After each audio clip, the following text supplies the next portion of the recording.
दोस्तों, हाल ही में आपने एक हंगामे के बारे में सुना होगा। नहीं। नहीं? तो सुनिए आज के इस सेगमेंट में, जिसका नाम है हंगामा है क्यों बरपा। ओके। तो हुआ यूं कि हाल में यूरोपियन बीच हैंडबॉल चैंपियनशिप चल रही थी, जिसके तहत नॉर्वे में एक बीच पर हैंडबॉल मैच चल रहा था। अब उस मैच में क्या होता है कि जो प्लेयर्स होती है नॉर्वे की, वो प्रॉपर शॉर्ट्स पहनकर गेम खेलती है और इस तरह से वो पूरी दुनिया को एक मैसेज भेजती है कि वो एक एथलीट है और वो ऐसे कपड़े पहनना चाहती है जो उन्हें कंफर्ट लगे। अब शॉर्ट्स पहनती थी और ऐसे कपड़े पहनना चाहती हैं जिससे उनको कंफर्ट लगे। तो पहले ये कौन से कपड़े पहनती थी? तो पहले ये कपड़े जो पहनती थी वो होता था बिकनी कट। अब इस पर होता क्या है कि इंटरनेशनल हैंडबॉल फेडरेशन उन पर फाइन लगा देता है $177 यानी 150 यूरो का। फाइन क्यों? बिकनी बॉटम ना पहनने की वजह से। आपको बता दें कि बीच हैंडबॉल का रूल है कि अगर लड़कियां खेल रही है, सिर्फ लड़कियां, तो उन्हें सिर्फ बिकनी बॉटम ही पहनना होगा और बिकनी बॉटम भी इतनी टाइट कि वो बिल्कुल चमड़ी से चिपकी रहे। इसमें कोई लूज नहीं पहन सकते आप। नॉर्वे की महिला टीम पिछले 15 सालों से इसके खिलाफ गुपचुप तरीके से आवाज़ उठाती रही है अपने बोर्ड के बीच, लेकिन अंत में जब उनकी फरियाद नहीं सुनी गई तो उन्होंने कदम उठाने का फैसला किया कि वो हैंडबॉल कोर्ट पर शॉर्ट्स पहनकर ही आ गई, बिना किसी की रजामंदी के। तो अब सवाल ये कि उन्हें ऐसे कपड़े पहनने की मजबूरी क्या है? सिर्फ उन्हें ही क्या, आप सभी स्पोर्ट्स में ले लें। आप क्रिकेट और फुटबॉल को छोड़कर हर स्पोर्ट्स में ऐसी ही ड्रेस देखेंगे।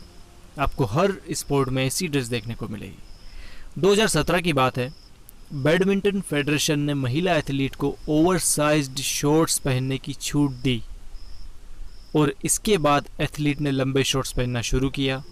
तो बैडमिंटन फेडरेशन ने कुछ समय बाद इसको फिर से रिवर्स किया, इस नियम को, कि महिला एथलीट को फिर से छोटे वाले शॉर्ट्स ही पहनने होंगे, क्योंकि टीवी की रेटिंग्स गिर रही है, उनकी व्यूअरशिप गिर रही है, टीआरपी रेटिंग गिर रही है, लोग उनके चैनल्स को नहीं देख रहे हैं, उनके मैचेस नहीं देख रहे हैं, कंपैरेटिवली कम देख रहे हैं, सिर्फ इसलिए कि लड़कियां लंबे शॉर्ट्स पहनकर आने लग गई हैं। और ये जो कमेंट था, देखा जाए तो बहुत भद्दा और बहुत सेक्सिस्ट था। तो इस हिसाब से देखा जाए तो फीमेल एथलीट क्या हुई? कोई ऐसी चीज़ जिसे ऑब्जेक्टिफाई किया जाना चाहिए? या दर्शक महिला एथलीट के ज़्यादा से ज़्यादा खुले बदन को देखना चाहते हैं?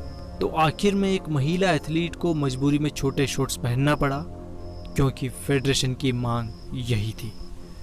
अभी हाल में हो रहे टोक्यो ओलंपिक में जर्मनी की जो जिम्नास्ट की टीम थी, उन्होंने फुल बॉडी सूट पहनकर परफॉर्म किया, जिसे टेक्निकल लैंग्वेज में यूनिटार्ड कहते हैं। तो इस पर पूरे विश्व की महिलाओं ने उनके हौसले को सलाम किया और भरपूर तारीफ की। तो इस पर ओलंपिक कमेटी ने कहा कि सिर्फ जिम्नास्ट में आप यूनिटार्ड पहन सकती हैं, बाकी स्पोर्ट में आपको बिकनी कट लियोटार्ड ही पहनने होंगे, जो कि आपके अपर हिप पर जाकर ख़त्म होते हैं। अब आप सोच रहे होंगे कि क्या ये महिला एथलीट शुरू ही से ऐसे कपड़े पहनती आई है ओलंपिक में, या ये बाद में जाकर शुरू हुआ? तो आपको बता दें कि ये जो बिकनी कट लियोटार्ड है वो पहनना अनिवार्य किया गया था 1960 में। ये वो वक्त था जब टीवी शुरू प्रचलन में आना शुरू हुआ था यूरोप और बाकी विकसित देशों में। भारत में इसकी पहुंच उतनी ज़्यादा नहीं थी, लेकिन यूरोप, यूएसए और बाकी जो विकसित देश थे उनमें टीवी प्रचलन में खासा आ चुका था। तो अब चूंकि टीवी प्रचलन में आ गया तो टीवी पर ऐड चलते हैं, और टीवी पर ऐड तभी चलेंगे जब टीवी शो की व्यूअरशिप आएगी।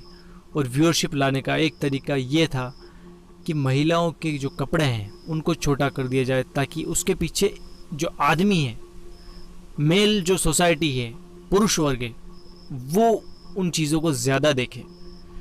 एक और केस हुआ, फीफा के चेयरमैन जो है सेफ ब्लेटर, उनके अनुसार फीमेल फुटबॉल जो मैचेस होते हैं उनके ऊपर व्यूअरशिप इसलिए नहीं आती है क्योंकि वहाँ पर जो फीमेल एथलीट होती है वो पूरे कपड़े पहनती है, आई मीन लॉन्ग शॉर्ट्स पहनती है। और उन्होंने कहा कि महिला फुटबॉल में अच्छी खासी व्यूअरशिप लाई जा सकती है, बस ज़रूरी ये है कि महिला एथलीट को छोटे शॉर्ट्स में फ़ुटबॉल खिलाया जाए।